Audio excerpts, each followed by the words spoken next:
नमस्कार दोस्तों, मैं सनी आपका स्वागत करता हूं अपने YouTube channel Sunny health capsule में। दोस्तों आज हमारे साथ हैं ऋषि मल्होत्रा, जो आपको वर्कआउट्स की टिप्स देंगे और किस तरीके से वर्कआउट करना चाहिए प्रॉपरली। चलिए मिलते हैं ऋषि मल्होत्रा जी से। वर्कआउट स्टार्ट करने से पहले और वर्कआउट फिनिश करने के बाद स्ट्रेचिंग करनी, कूल डाउन करना बाद में, और पहले वार्म अप करना बहुत इंपॉर्टेंट है। तो पहले मैं आपको बताता हूँ कि वर्कआउट जब हम स्टार्ट करते हैं उसमें आपको कौन सा वार्म अप आपको करना है जो आपको बेनिफिशियल रहेगा, जो आपको अच्छा रिजल्ट देगा आपकी परफॉर्मेंस में भी और आपको इंजरी से भी प्रिवेंट करेगा।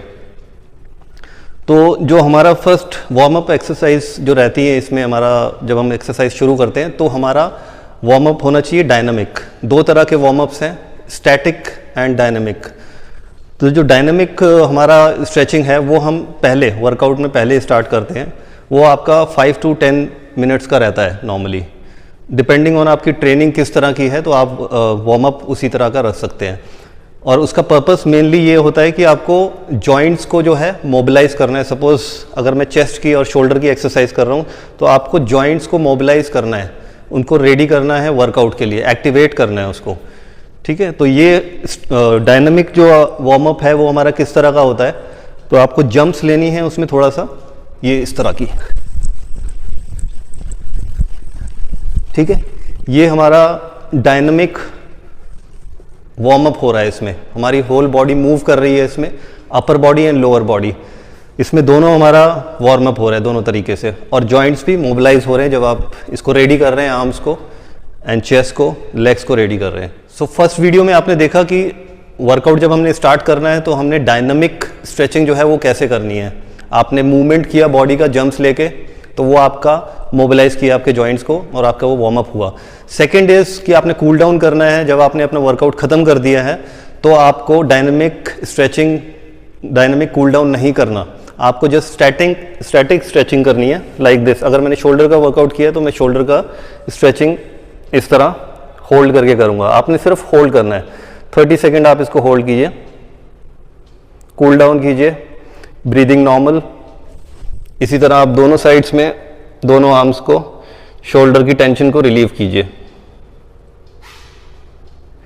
ये एक एग्जांपल है शोल्डर का कूल डाउन आपने कैसे करना है। इसी तरह जो भी आपको स्ट्रेचिंग मालूम है वो आपने करनी है। सबकी चेस्ट की अलग है, ठीक है। चेस्ट का आपने इस तरह से या फिर वॉल को सपोर्ट लेके यहाँ से आप इसको होल्ड करके होल्ड करना है। उसमें स्टैटिक मूवमेंट में आपने इसको होल्ड करना है और आपने स्ट्रेच करना है, इसको कूल डाउन करना है। सो कूल डाउन की जो स्ट्रेचिंग है वो वर्कआउट के बाद आपने करनी है, वो मोस्ट इम्पॉर्टेंट होती है। उसका रीज़न ये है कि जैसे आप यंग हैं तो उसमें आप कई बार वर्कआउट की स्ट्रेचिंग, वार्म अप भी अवॉइड कर देते हैं और आप पोस्ट वर्कआउट स्ट्रेचिंग भी नहीं करते।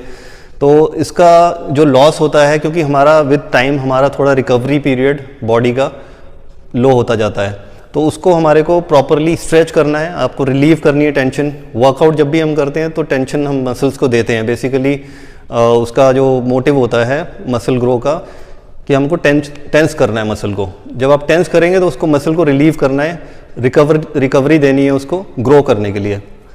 तो अब चेस्ट में आपने चेस्ट वर्कआउट किया तो चेस्ट की मैं स्ट्रेचिंग बता देता हूँ आपको। आप कोई भी एक कॉर्नर, जैसे ये है, ले लिया मैंने, ठीक है। मशीन को आप पीछे से पकड़ेंगे, बैलेंस के लिए आप एक लेग को फॉरवर्ड कर लेंगे और इस तरह से शोल्डर को पीछे कॉन्ट्रैक्ट करके आप आगे को मूव करेंगे। इसी पोजीशन में आपको 30 सेकेंड होल्ड करना है। तो ये चेस्ट की स्ट्रेचिंग हो गई।